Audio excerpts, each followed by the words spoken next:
with Dignitas in overall standings so far. That's definitely where they'd like to be after a less than stellar start to Summer 2017, but they still got to get through Dig first. Jumping into bans, it's Shen and Fiora, immediately banned away by Cloud9, really targeting Ssumday up there in the top lane, as Keane is banned away by Dignitas. And it's two champions that do like to stay in those side lanes, that do like to split push, exert that side lane pressure, control the waves. That's something that Ssumday really likes to do himself. Keane, another one that he would like to play. He really is a top laner that excels through that greedy playstyle, and he has been crushing it in the NA LCS this split. So we're going to have to see if Impact can really match up well with him. LeBlanc, the second ban from Dignitas, looking towards that mid lane there. Jensen, the power player on C9 like we were talking about. Elise, the final ban from C9, keeping that one out of the hands of Shrimp. So Zach does get taken off there. I was going to mention that, but Galio still up. That has been very high priority for a lot of teams when it is left open, and it is going to be locked in quickly. Lee Sin could be kind of the trade back on the other side, as Shrimp is a strong Lee Sin player. You can take that away from Contractz, so you can look to grab something like that, and even a Caitlyn, which has been left up. That would be a very strong response to what a C9 has done here. Now, yesterday, we saw Cloud9 in their series against Liquid have this similar situation happen. They were able to grab the Galio first off for Impact to begin a draft. He got destroyed in the laning phase. Very far behind in terms of farm, didn't really have any pressure, but as the game went on, he was able to have a real role in the team fights. He was constantly there in the thick of it, making sure that he was landing the CC, landing the knockups and the taunts. So look for this guy to be relevant, even if he falls behind early, as Gragas locked in initially for Dignitas, thinking about Lucian, but now switching over to that Caitlyn you mentioned.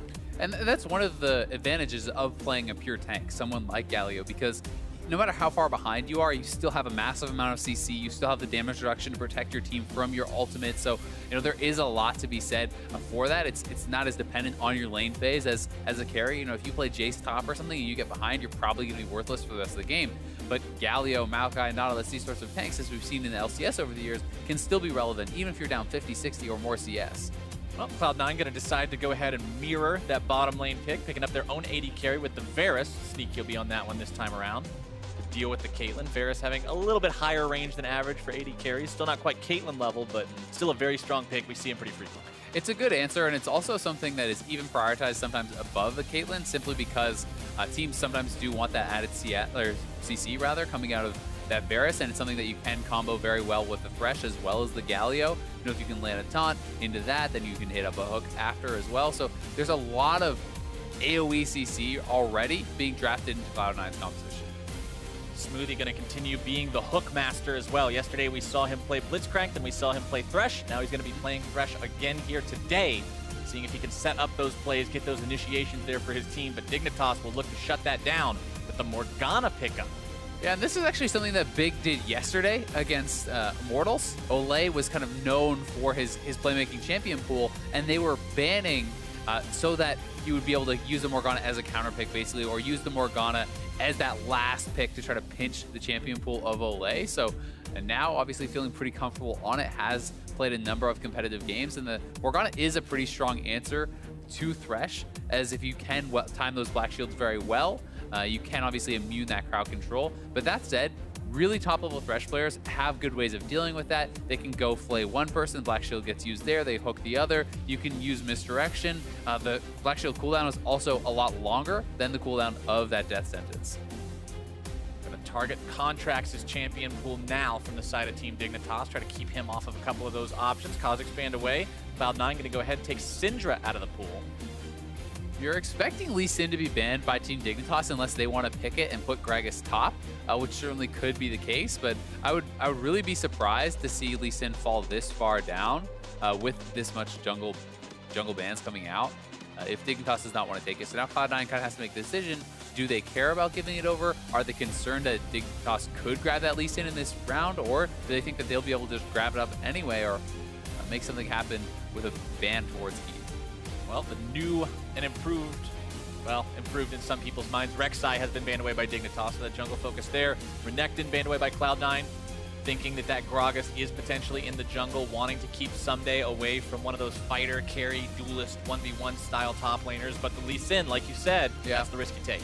And that's also why people do these flex picks, right? Like, you grab up the Gragas, you have now not only gotten yourself a powerful champion, but you essentially wasted one of Cloud9's bans. You still got the jungler that you wanted, and you still have Gragas in a role in which he can succeed. And likewise, Galio can be flexed to mid, and that I think is why Dignitas is just focusing their bans on the jungle, because you know that Contractz must still pick a jungler. You don't know if this is going mid or top.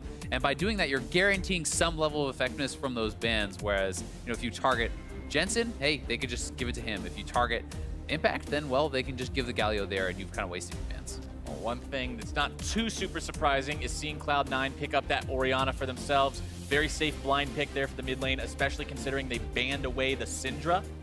That means that Ori was probably what they were going to be defaulting towards, as the final pick for Cloud9 is Olaf there in the jungle. Yeah, Olaf makes a lot of sense just based on the amount of champions that have been banned away. We have seen J4 come in too. You know, Moon did play that, but I think that J4 as a jungler is kind of on a lower tier than Olaf. They both do work very well with Galio here also. I mean, you can speed up this Olaf with the Orianna, send him in, use the Galio ultimate to follow up, and that can be some very, very powerful initiation. Well, final pick for Team Dignitas. They were jumping back and forth there between Taliyah and Viktor, ultimately deciding on the Viktor to go up against Ori there in mid lane. Yeah, this should be a pretty interesting game.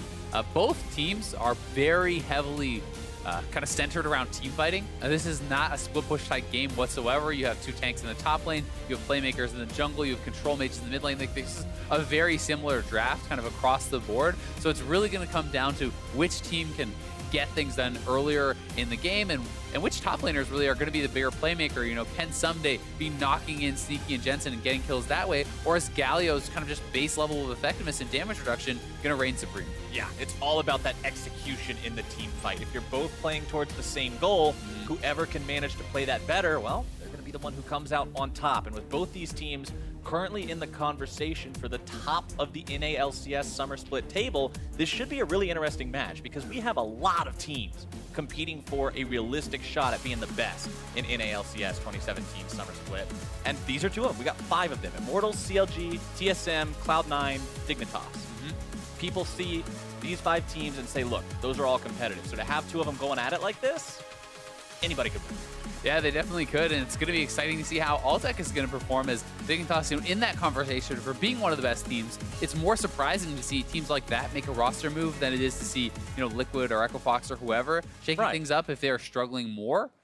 So Altec, I mean, maybe he will be able to kind of fill in that role immediately, but sometimes it can take some time. I mean, he was on the team that managed to place 4th, despite a lot of expectations not being that high for his team last split. He was the AD carry for FlyQuest when they made lots of surprises for lots of fans and analysts alike, and maybe he'll be able to step things up here for Dignitas there in the bottom lane. Definitely on a champion that's more than capable of doing that. Caitlyn has been so strong in the meta for a while. The siege situations that she can put herself in, the amount of protection she can have thanks to her range, her powerful laning phase, lots of tools to work with. Yeah, and they've been set up for success in this first game here from Altec, and they can look for the binding, maybe able to force out a flash if Smoothie does not feel, no. Okay. Whoop. Just going to sidestep that very calmly, but He knew. Caitlyn Morgana should be a bot lane that has the advantage in the 2v2. Like, you should be able to really bully out the Thresh and this Varus. Caitlyn should have the edge in that kind of AD versus AD battle, and you give the favor over to Morgana here, I think, as well, with the Black Shield to answer that death sentence. A little bit of trading going on in this top part of the map as Ssumday and Impact found each other. Contractz the one who takes the biggest bopping of the 3, though. A few auto attacks and a belly slam there from Ssumday will shove him back just a little bit. Yeah, and they're just trying to basically track where Shrimp is going to be starting. Getting a ward on the Raptors there is going to allow them to see that they are starting on this camp and give them some insight into where he may end up going. Contractz is actually looking like he's positioning to start on the red buff and not the Raptors, but it may be a leash start. We haven't seen this too often, although we are seeing more and more of kind of the leashing style. It just has very frequently been Raptors gets leashed by mid lane, bot lane is leashing red, and they're doing this kind of super start for the jungler. Makes life very easy for the jungler. He gets such an incredible sprint out of the gate. But this time around, Contractz not going to bother with that chicken camp. He's very, very low. We know Olaf likes to stay low in the jungle.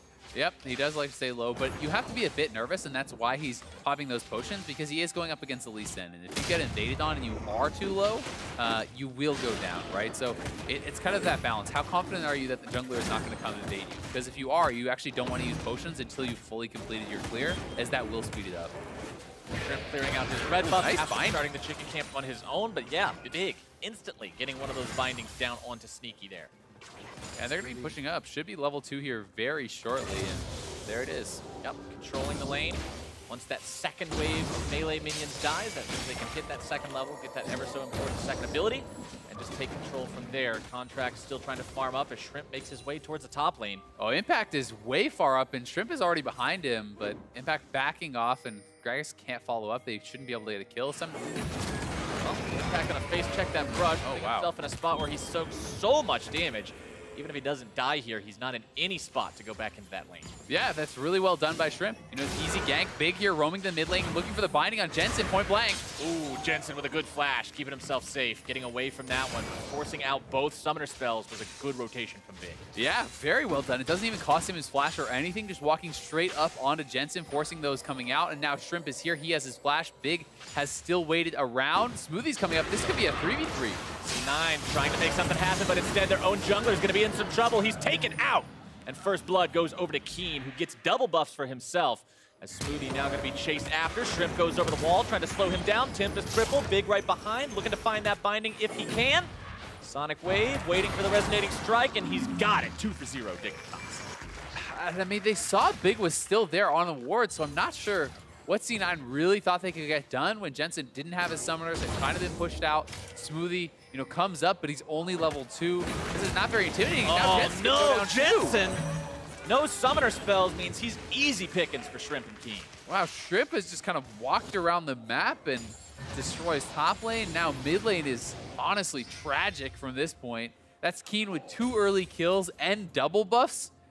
Going up against Jensen, who cannot be happy about how this has turned out. But, I mean, they knew that Big was still there. Yes, they don't 100% know that Shrimp is there, but you knew that Shrimp was topside, so there's a high chance that he could come down, and they opt into this fight where Jensen cannot really contribute whatsoever. They pick up these 2 kills. Jensen is still hanging around mid lane afterwards and goes down as well. So Dignitas, really nice roams around, but C9 perhaps underestimating their opponents or not showing that respect over. Look at Jensen, caught out there. Yeah, it's just a bit of greed, right? He wants to fully shove the wave, reset it, and try to deny some of that farm before he bases, but he's gonna get punished for that. And the fact that Keane is able to get his X-Core upgrade on his early base is so good. That is one of the big reasons that Viktor had kind of fallen out of priority, is because they increased the price of this first upgrade for your laser, where you essentially get the double proc of that laser.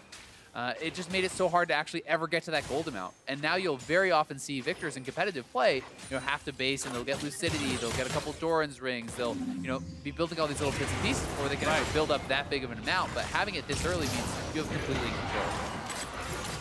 Being in control, you saw the stat pop up on the side of the screen there. So far in Summer 2017, Shrimp is 5-0 on Lee, and making the plays like he's making so far, it's easy to see why. Yeah, I mean, Lee Sin has just been a dominant champion. And you can play this champion very well. It does crush. And we were hearing about Sven Skaren, something like 9-1 now, I believe, yeah, on the Lee Sin, right? So there's a lot of people that are crushing on this champion because it's so strong early on. You can be extremely proactive, and it has an extremely high skill cap. So the players who are the best at it really do dominate, which is why I wasn't expecting Dignitas to be given the option to actually have that this late in the draft, right? But C9 prioritized some other things and maybe punished for that a little bit now. Slipped through the cracks, and Dignitas is making the most of it. 3-0, the current score, almost 2,000 gold up, only 6 minutes into the game. Is not a good start here for Cloud9, but they're still not completely in trouble just yet. Got to do everything they can to try to keep tabs on that Lee Sin, though. Working towards that Warrior enchantment, already has the Tracker's Knife, which is usually not considered a combat item, but for Lee Sin, it's a little bit different with what he can do with the Ward Hop. Yeah, the mobility does allow you to be more combat effective, right? You can jump around, you can enter some of those plays more, and Sneaky getting chunked out really hard. Olaf is down here, but I don't even know if you can really take this fight at this point because Sneaky got chunked out so badly, he can't really enter. And even if they try, you saw good placement of the Black Shield. It stops the play, it stops the death sentence. Altec just walks away. And now they're just trying to take this advantage, put it into that Cloud9 jungle. Gonna be able to steal away that red camp. Impact getting Ssumday low. Impact doing a good job here in this 1v1. We talked about how he was seemingly in a bit of a slump during Summer, but now he's holding his own easily against Ssumday, who, like you said during the draft, is somebody who's really been coming into his own. Yeah, Ssumday is the guy that most people are pointing at as the best top laner in North America right now. But Impact, despite actually being sent back to base from Shrimp's early gank, more than holding his own, starting to bully Ssumday up in CS a little bit. So definitely doing well for himself, but it's by no means an enormous advantage or anything like that. Right. It's still impressive considering he's also got 1 Dorian's ring compared to the 3. Yeah. I do believe these are also the post-nerf.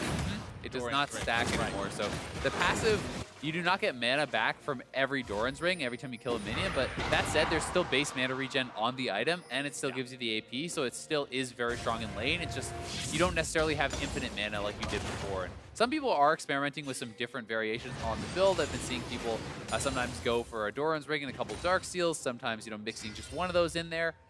But either way, it still is a powerful early game build. Keane doing well here in the mid lane with that Hex Core upgraded to Mark II. Just like you mentioned earlier, normally this is going to be put on hold for a while. You're going to see more of those starting items instead, but this is exactly where Viktor wants to be. That early game could not have gone better for the Dignitas mid laner. I mean, Viktor's oftentimes you run out of mana, and then you're stuck at this kind of back timing where you have maybe 800 gold, 900 gold or something, and you need like 1250 for the upgrade. So you can't really stick around without any mana, or you risk just getting bullied and falling too far behind. So you have to do these earlier bases, and you can't get these ideal buy timings. It's kind of like the whole thought process of if you can wait till a BF sword in bot lane and then base, but you're mana reliant on the Viktor, so you can't always stay around and do that. Wards being placed around this bottom side of the jungle from Dignitas as well. You can see down there throughout Cloud9's southern territory, there's a lot of vision being placed down. Pings coming out too. Dignitas knows how far ahead Shrimp is right now. They know that they can capably invade enemy territory and see if they can make plays. They have spotted Ssumday though on this roam, and they may try to collapse on him over by mid lanes. Altec big in this 2v2 with Sneaky and Smoothie, able to find the root, able to find the damage. The headshots coming in. Altec still looking to find a little bit more damage. Can't quite do it just yet. Piercing arrow. Almost able to take down Big, and the ignite! Smoothie, that #1 support in North America, showing how you earn the title.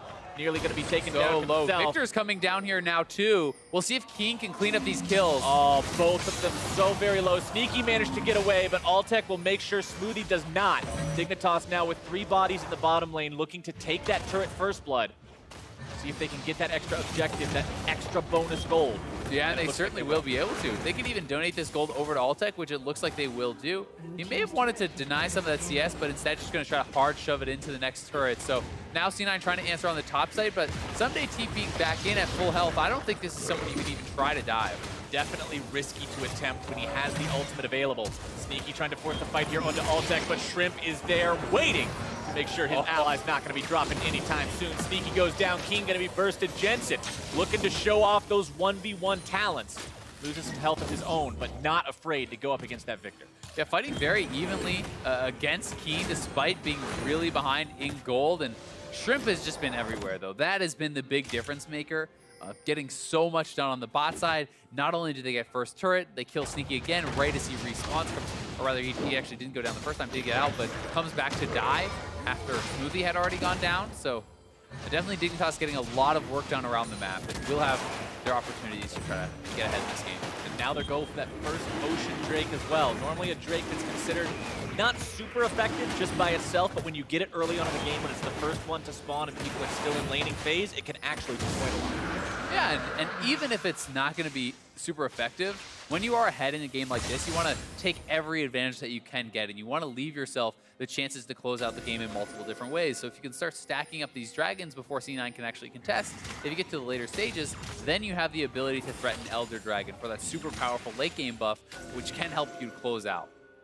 One thing I'm also taking a look at right now is they'll compare the items between Altec and Sneaky. Sneaky with Berserker's Greaves and part of a Bilgewater Cutlass compared to Altec having a completed Infinity Edge. Yeah. He's going for that first big item. He's way scarier. Yeah, it's pretty brutal being that far behind in itemization, and he is down a lot of gold. He's down like 1,200 gold. Jensen is actually closer to Keane as far as that goes because he has kept his CS up pretty well and is down those kills, but it's not as big of a discrepancy now. Good start for Altec so far, but again, plenty of game left to play to see how well he ends up meshing here with Dignitas, laying down those future robotic traps and not allowing Sneaky and Smoothie to pass anywhere towards that bottom lane. They got to take the long way around. As Big, once again, hanging around near mid lane with that bottom lane first turret down. That means that bottom lane is likely going to be rotating around, looking to find more objectives elsewhere. Exactly, and the question becomes, where do they get their next advantage, right? They are looking to try to threaten a dive onto Jensen now. There's a lot of attention being given over to this mid lane. Big is here, Shrimp is behind, so they may try to go for a play. But Contractz and Smoothie are in the area, so this certainly is something that could get turned around. It's risky. Does Dignitas want to make that risk, though? Instead, looks like they're going to hang around, look to steal away this enemy blue buff. They've got Ssumday coming in. Impact's there. He sees it happening, but I don't think you're going to have much other than a Winds of War attempted steal, which will not go through thanks to the smite from Shrimp. And it's just good play from Shrimp, right? He steals away the red buff on the last rotation. Now he steals away the blue buff, just taking golden experience out of the other jungler's hands and putting it over towards you. They know that C9 will be hard-pressed to actually contest them at a neutral objective without having kind of the added defense of that turret. So now they're going to go grab the Rift Herald. They're trying to get edges across the map. They can actually take this top side and look to rush down that turret with their 4 members and the Rift Herald. And I think that's probably what they're going to try to do here. Yep, you got Big and Shrimp both coming around from behind, looking to cut off anyone who might dare to stick around. Meanwhile, Sneaky's going to be left alone here in bottom lane to take down this first turret. Tries to stop the minions from hitting Contractz, but unfortunately can't do it, so that's going to be a little bit of extra wasted time there, as that back does find itself canceled out. But Dignitas takes down the top lane, tier 1 as well, and they've still got Rift Herald to use. They decided they didn't want to pop it up there, try to go for a tier 2 or anything crazy. Keep your eye on that one for the next 4 minutes. Yeah, if Jensen does base, they can actually just drop it. So Jensen has gone back to base. I'm not sure if they spotted that or just anticipating it. Either way, it's just Thresh now here in the mid lane. So this turret is almost for sure gone. Like, the Rift Herald is going to chunk it extremely low, and then you just walk up, finish that off. So now they are ahead in the trade. Because typically you would say when a team is losing, if you go 1-for-1 in turrets, that is good for them. But this is now 2-for-1.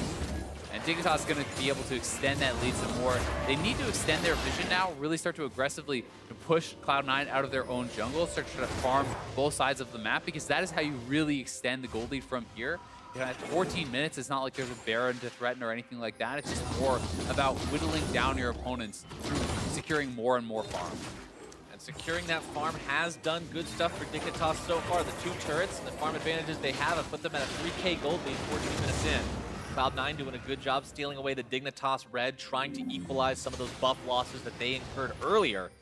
Still trying to grab some objectives too, playing whatever they can to even this game up. And C9 is just trying to avoid Dignitas on the map. They're just trying to run around the map, pick up objectives. Yeah, it's very smart, especially, you know, the fact that Sneaky is able to siege down these turrets, that is actually pretty effective with the Zerkagreaves, but you talked about how behind he was in itemization compared to Altec. It doesn't really matter if you're both just shooting turrets, right? So if you can avoid the team fights, if you can trade gold evenly or hope to even trade up, then you are closing the gap percentage-wise over time. And it starts to mean less and less the further you get into the game. So the fact that Cloud9 has at least made this into a relatively slow-paced game after the very disastrous start in the mid lane is a positive sign for them. And we were talking about both these teams being in the discussion for the best team in the North American LCS in summer.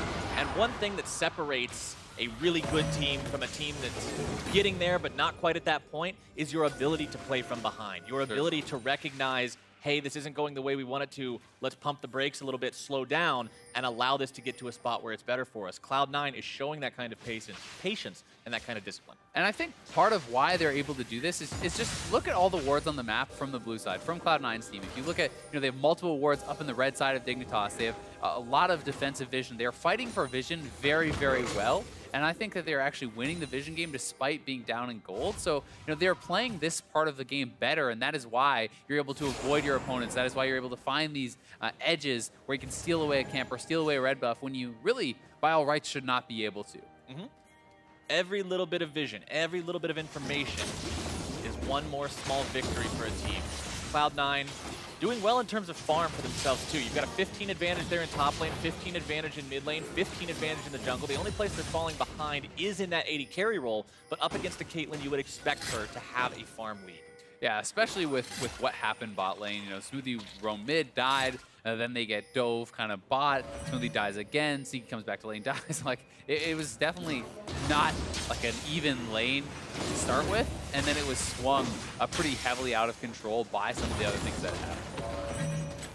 Dignitas wanting to go for this second Ocean Drake, setting up the trap line, keeping Cloud9 away however they can.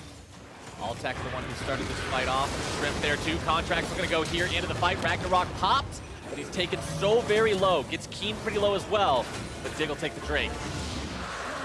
Dig does get that dragon. It's second Ocean, so it is going to help them a fair bit in these kind of extended siege situations, or if you get poked out. It does help a lot against champions like Varus, because you know, if you get hit with some of those piercing arrows, you can just sit back, get out of combat, regen the health back up, and it's one of the reasons that Keane is not going to be sent back to base despite getting chunked out. And look at that, the next Drake is going to be Ocean as well. If you can get 3 of those up and running, that third buff is actually really, really effective. Yeah, we have actually seen a number of games that are kind of ended through this never-ending siege where the team just doesn't ever have to base because they're staying at full HP and mana through having that triple Ocean.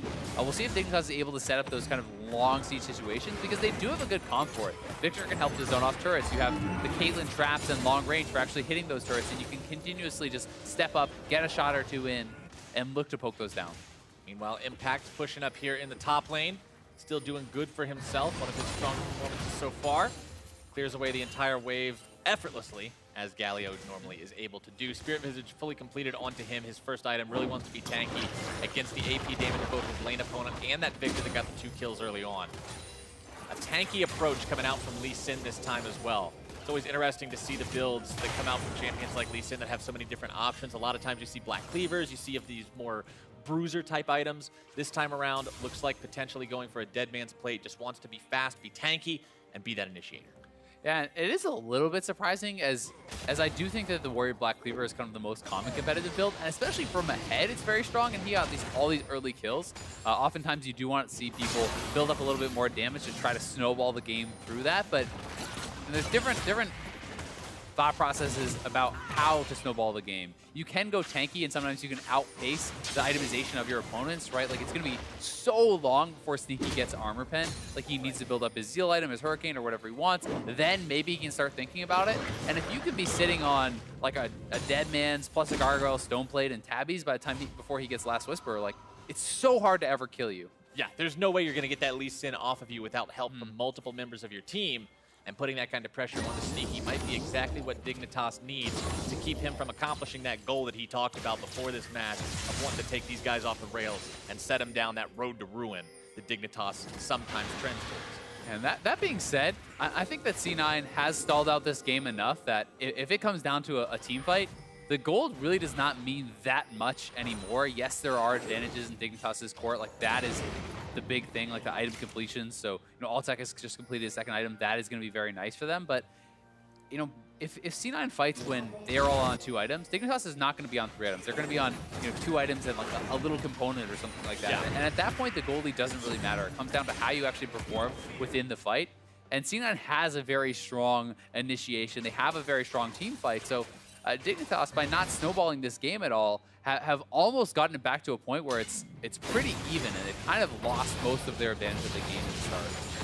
It's unfortunate there for the Dig boys, having that explosive early game and not being able to translate it into further leads. 3 turrets down on the side of Cloud9 means Dignitas was able to take down that entire outer ring, but they just have not succeeded at all into pushing into enemy territory, pressuring tier 2s, getting down wards, anything like that. Oh, and they're going to look for the engage. Galio could come in. Contractz trying to go deep in here. Binding finds its way onto Smoothie. Contractz backing out. Viktor ultimate going to be laid down onto Impact. Pulled to safety by the Lantern. Shrimp behind on the flank. Not able to get himself around where he needed to be. Forced to pop the flash. Was not able to get the kick. Everyone disengaging.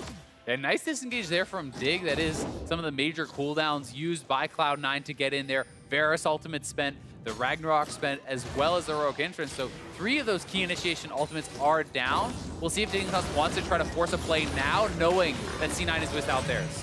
Like they somewhat do. Shrimp gonna be caught out though, burst it down. Jensen grabbing the kill credit for that one, as now Contract's gonna be juggled back. Dignitas without that Lee Sin though, without that playmaking potential, they've got to be careful. 4 versus 5. Black Shield onto Ssumday, keeping him safe from the taunt.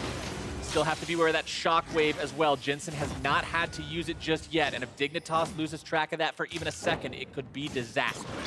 It really can, but it looks like C9 can't get anything much more off of it.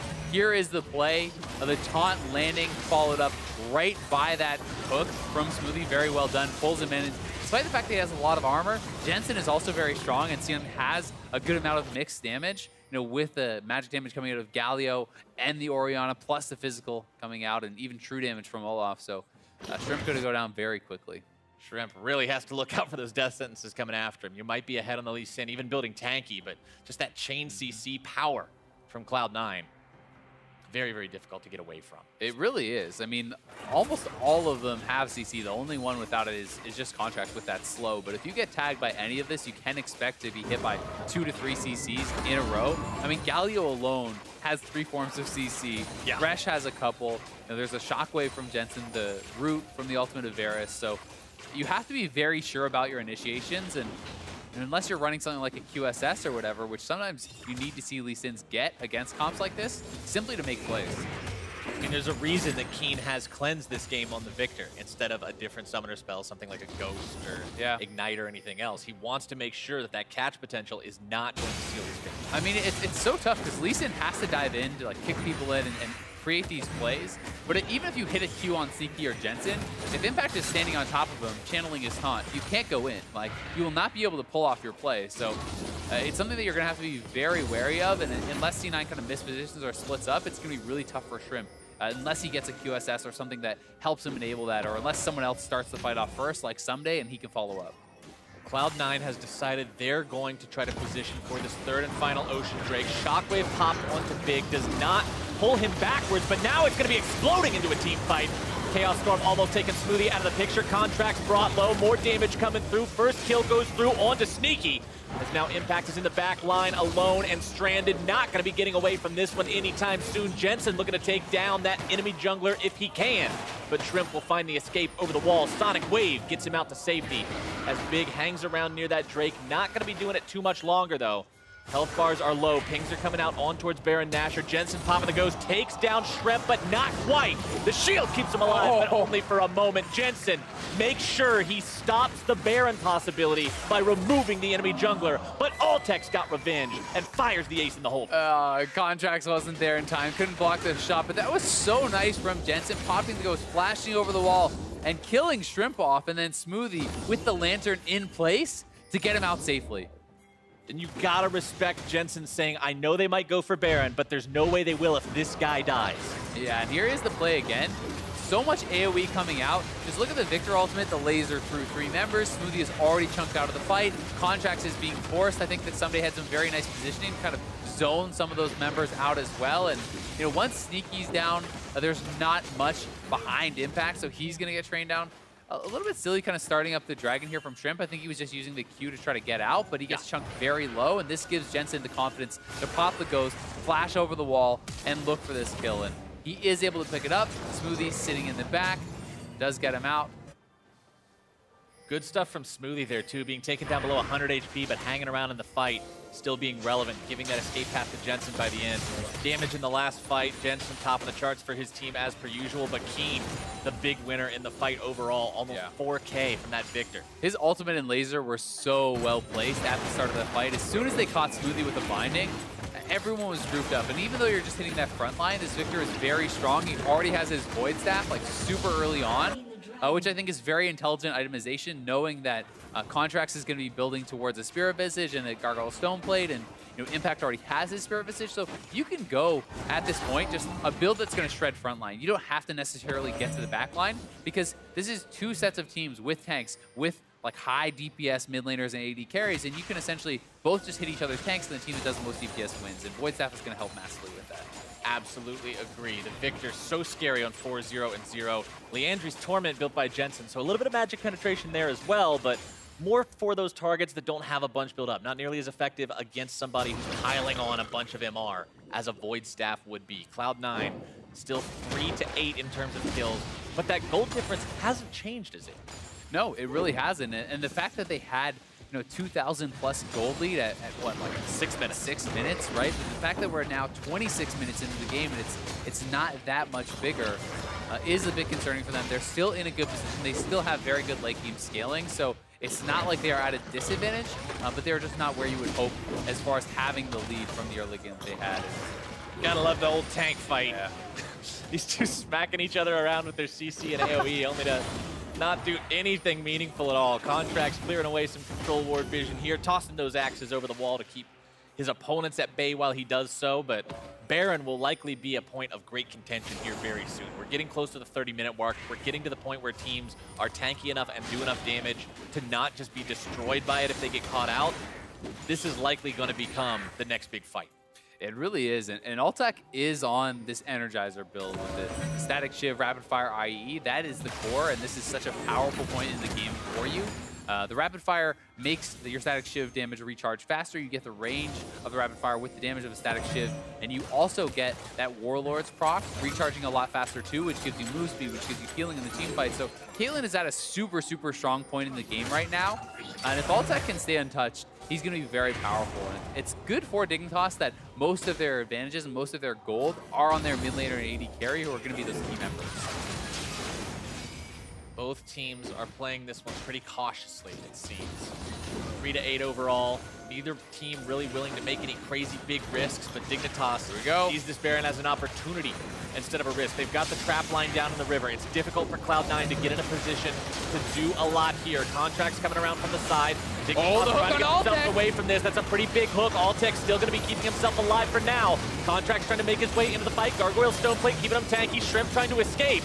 Impact soaking damage as well. Ssumday forced to flash out. Dignitas keeps everyone alive, but they have to expend some summoner spells to do it, and health bars are blinking. Yeah, C9, you have to feel, comes out a bit ahead in that fight with a lot of ultimates still available. Impact going back in. Oh, it's not over yet. Altec getting off some decent damage there, regenerating with the 3 Ocean Drakes as well as the Honey Fruit. You can see Shrimp's health bar actively climbing back up. This is the effect of those Ocean Drakes. I mean, look at Altec. He's pretty much right back to full health now, and Shrimp's health is flying back up. C9 did have mid lane priority, though, so they're shoving that in. The wave is going to be crashing into tier 2. They know that Dignitas is now back on this Baron, though, and they are coming over. Contractz is very low and has no ultimate, so it could be tough for him to get in. Olaf without an ultimate is really not the same champion as when he has it. They're able to catch Impact out a little bit there, put some decent damage into him. Baron still below 3,000 HP. Dig wants to get this. They take it so close to dead, and they do secure it for themselves. A nice shockwave onto 2, but it's not enough to make a huge deal just yet. Impact gonna be hit by Ace in the hole. Death sentence comes out, but Smoothie can't do a whole lot with that just yet. Dignitas now with Baron under their belts. It's all about what they can do with this power play. Yeah, very well done. And the Ocean Dragon's coming big into play actually there, because C9 had the health advantage at the end of that initial scuffle, but Dignitas regens so much health, they're able to stay around, continuously threaten this Baron, and the fact that Contractz was so low without his ultimate, he was never going to be able to get in for a steal. If he tried, he simply would have been gunned down by Altec and Keane, and it would have been secured by Dig anyway. So very well maneuvered by Dignitas to essentially guarantee that Baron. And this is going to be the first time this game that we've really seen them set up shop outside the enemy tier 2s. They just have not been able to do it whatsoever yet. But Baron buff should be that ticket they need to pick up some of that standing gold. We saw yesterday in Cloud9 versus Liquid what can happen to a team when they've already taken down all the tier 2 turrets. The Baron power plays can't be that impressive if they can't break the base, but there's a lot of resources Dig could acquire from this. A little bit strange placement on that trap line that's so far back. You know, you'd want to place them much closer up to where the tier 2 turret is to give you that defense while you're sieging, but I guess this does allow you to kind of retreat back to that trap line. Either way, they should be able to start this siege up. Gragas is pushing in bot side, trying to threaten turrets down there, buffing up those Baron minions. That's a massive wave, so it should get knocked down very shortly. And as... Oh no, Chain of Corruption, black shielded. It would have found its mark onto Altec, but instead that protection from Big, that timing, coming in clutch exactly as it needs to. Dignitas now with a 5,500 gold lead, building that to over 6,000 when this turret falls. Pushing up towards that enemy base. Cloud9 has to try to hold this. Losing an inhibitor turret is opening the door for Dignitas. It's going down so fast, I don't think they can hold it at all. Maybe? It's gone. Impact channeling the taunt. Not quite enough just yet. That empowered cannon minion doing his work slowly but surely. Plink, plink, It's a little engine that Blink, could. he did it! Blue turret destroyed. Altec, the one who ultimately takes the credit. KSing that poor little cannon minion who tried so hard.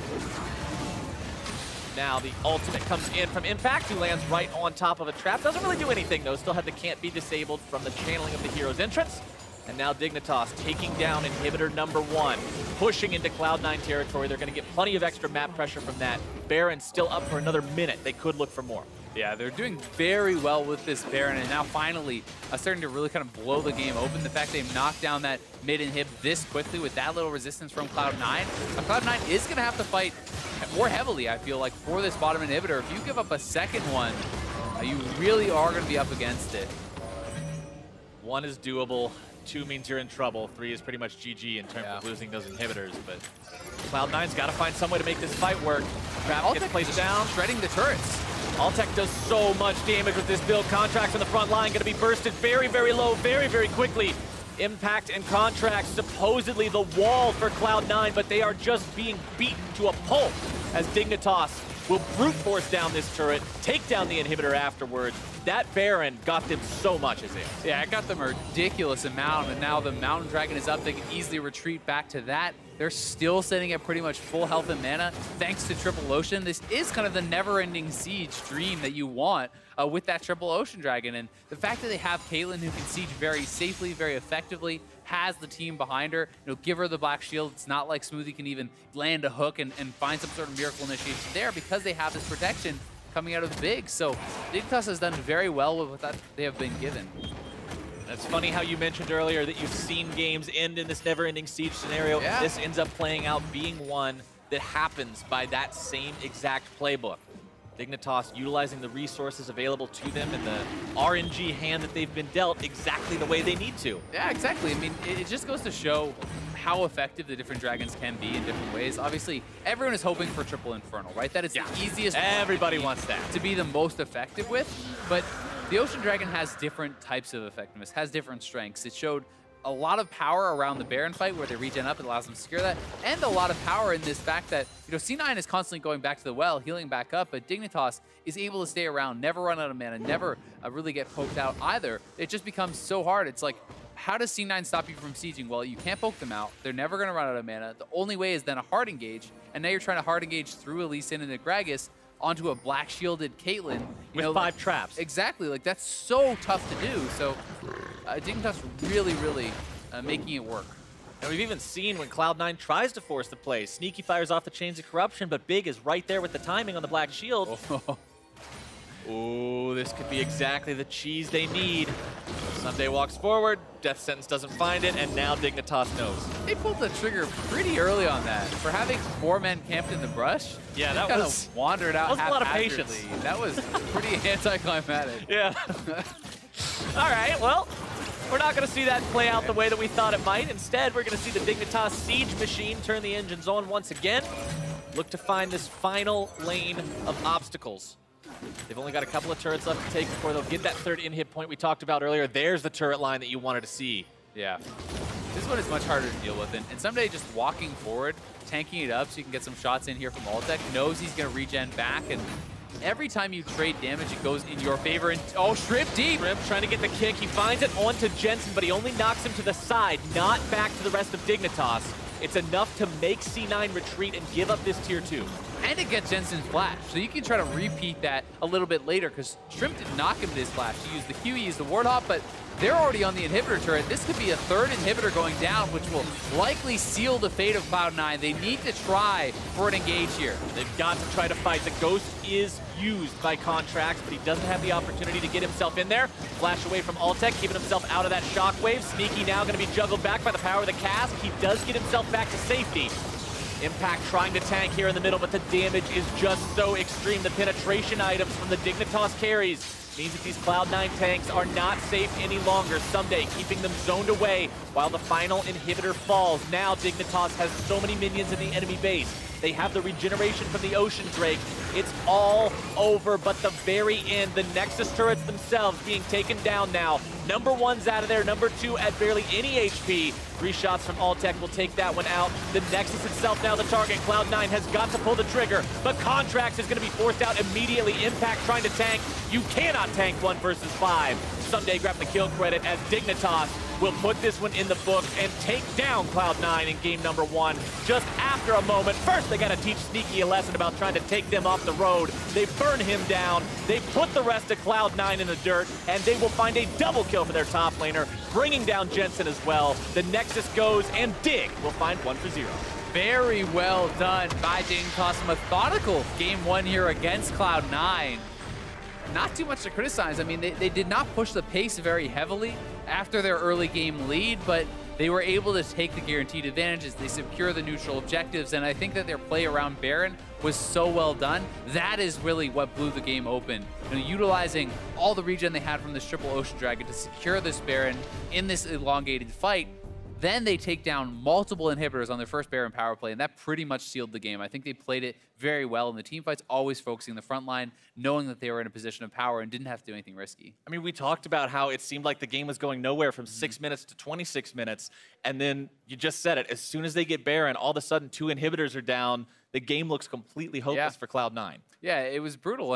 And the fact of the matter is, you know, we talked about them not extending the lead because generally you want to see teams push the pace and utilize their advantages as much as possible, really blow those gold leads wide open. But they didn't have to because they had a very strong late game comp as well. They weren't going to be disadvantaged going late game, and they showed that. They played very calmly, very patiently, and a great debut for Altec. Yeah, Altec had a heck of a game. All of Dignitas did, but we're going to go ahead and throw things over to the analysts to see what they make of that win from Dig.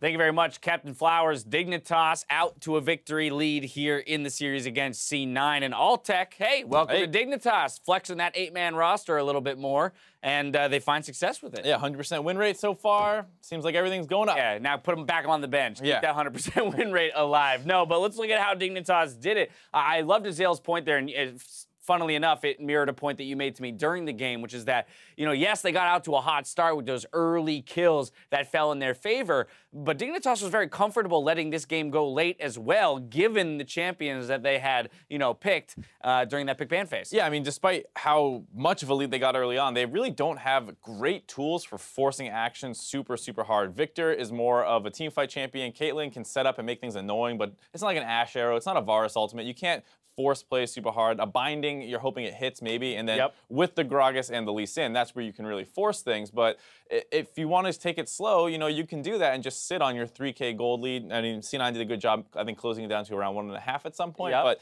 they were losing super hard in objectives because there were so many Ocean Dragons going over to Dignitas. Right, credit where credit's due to C9 for sticking in it, given how poorly the early game went for them. Of course, we saw, for example, Smoothie being able to grab a kill back, and both him and Sneaky narrowly escaping in a couple scenarios. But let's go back to this early game that was put together by Dignitas and all those early kills that they picked up. And this all started with a level 2 roam coming out of Big, runs at Jensen, forces a flash out with the Dark Binding, and then it feels like C9 overcompensated in wanting to protect Jensen. He's your big force in the early game. You want him to have good early games, and he just lost double summons for almost nothing, and you know he's a target now. So you go there, you try and want to push the wave out or something to help him, and you end up with 3 people grouped up in a very disadvantageous situation. 2 of them go down, and then Jensen tunnels on finishing to push in that wave, and now he's caught out of position once again once they finish off the other members. So it felt like they had this idea of what they wanted to do about protecting Jensen and pushing that wave in, but it cost their whole early game to do it. Yeah, Summer Split C9 seems to live or die by Jensen in the mid lane, and a lot of times their losses are a result of them almost overemphasizing that point of their win condition. For Team Dignitas, though, as you mentioned, they established that 3K gold lead and kind of let it sit for a little while they scale up in items and that team fighting power that they'll eventually be able to abuse in the late game. However, the biggest point of this entire game was that Baron secure by Team Dignitas. Talk to me, Mark, a little bit about how it was that it came to fall in their favor. Dignitas is a team that plays very aggressive around Baron at the 20 to 30 minute mark, and they even tried that. They wanted a 2-for-0 at one point. They even tried forcing it right then. That's where you had that great play out of Jensen to flash the wall and finish off Shrimp there, who was kind of trying to get to his team. Yeah. And they were getting a little greedy trying to force the Baron. And then come 29 minutes after stalling out for a little bit more, they end up in this situation where they force the Baron, and C9's team comp is super ult reliant. Some team comps aren't. This one is. You need the ultimate on Olaf to get into a fight to deliver the Galio. Once that's out, they have no way to really force you off an objective. So very intelligent out of Dignitas. Let the Ocean Dragons heal you up. Sack your mid lane turret. C9's going to overextend doing that. And now they haven't reset yet. You've been healed up by your Ocean Dragon, and they're sitting on cooldowns while you don't really need yours. Viktor Laser and Gravity Field with Caitlyn traps is a ton of zone control that does not depend on your ultimates at all. And after that, it's just a free Baron. Exactly. Triple Ocean Drake definitely gets you back up to full a lot quicker than most people would expect. Again, it's so crazy for us to be talking about Dignitas in contrast to the old meme around Baron this split. They're operating so well, and as you mentioned, composure for a lot of teams where it's lacking does seem to actually be available to Dignitas in spades in some ways. We saw Shrimp there noted as player of the game. It's important to recognize the fact that he's undefeated on this Lee Sin pick. So while we talk about people like Sven Skaren, being monsters on this champion, Shrimp is doing just the same, 6-0 now in just this summer split. He's definitely put on a big performance. He knew to make all those plays in the early game where to be. He even went topside early on and chunked out the Galio pick. So he was all over the map, and it put a ton of pressure on C9. And then once they kind of collapsed early, he knew to kind of ease up and focus more on controlling the game versus brute forcing plays. I'd like to see, when maybe we'll get it here in game 2, what happens if both of these teams go into that 15 to 25 minute section of the game completely even in gold, where C9 doesn't give up those early kills so easily, and how does Dignitas play around a C9 squad that feels like they have a little bit more room to work with in the game? It's an interesting question, just because when we talk about C9's mid to late game, it's usually not like, oh, this macro play is super smart. It's they picked a team fight, they executed it well, and they mopped you up off the floor. And and the thing with Dignitas is at 20 to 30, we know that they're forcing these crazy Barons. So it would be this kind of push and pull match where is Dignitas able to force Barons around C9, or will that lead to a team fight where C9 is all too happy to take it? Yeah, it could be made or broken rather in that mid-game team fight. Now, let's recognize the fact that Dignitas looked good in their first victory against Immortals yesterday, and then gave up 2 games to end up losing the series. So when we talk about composure, they've got to keep it around them. We'll see if C9 can even up the score when we come back with Game 2 versus Team Dignitas. Don't touch that browse.